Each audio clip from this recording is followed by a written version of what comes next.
All right, so this is the Schneider job. We got invited down to this job, about 6 months ago. By the time we got we met the homeowner, we met the designer.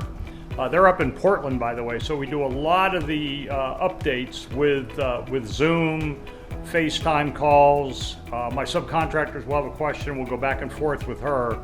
So we got invited to this job, we won this job, and we're just about, we're just a good third of the way done. All the gut work got done, tile work's been put in, the electricians just finished roughing out all the electric last week, and we've called for the electrical inspection. That should be here tomorrow. Once we get the electrical inspection done, then the next thing we'll do is I got some carpentry work that we're doing, but we should be finished by the end of this week. And then the next thing we'll do is we'll start patching holes. So I'll get the sheetrock guys down here. They'll sheetrock, tape, plaster, texture all the walls, get everything buffed out. And then sometimes it's a question what we want to do next. I like to paint before the floors are in, before the cabinets are in, because it makes it faster and easier for the painters, but it's less of a liability for me, because if we get paint or something spilled on the floor, it's a royal nightmare. So I like to do that, get it all primed and painted. Then we come in and we start doing all the finish work.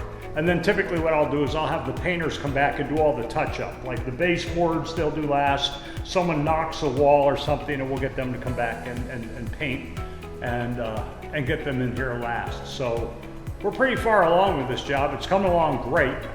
We finally turned the air conditioning back on, so it's a nice cool 80 degrees in here, and the subcontractors love working down here now. So yeah, we'll take a quick walk through. All the tile work, as I said, has been done. I'm waiting for the fabricator to get the countertop, the top for the tub. So we get the plumber in here and get him to do his magic. And we are pretty far along with all of that. I think I pointed this out in another video.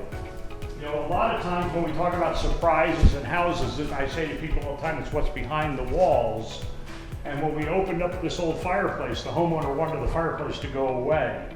And so when we opened up this wall, the moment we opened it up, we found that we call this the Rat's Carlton. And the reason being is there was an old vent over here, and the rats had found their way in, and they had literally built a nest. They had built a condominium complex in behind the fireplace, and it was just full of rats, well, dead rats and rat droppings.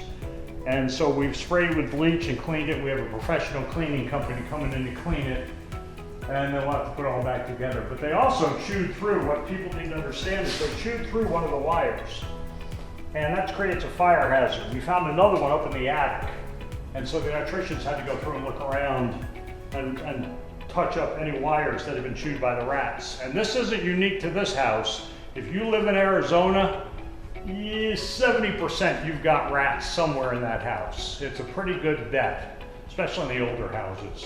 So that's where we are as far as the Schneider remodel. Stay tuned for a couple more updates coming shortly.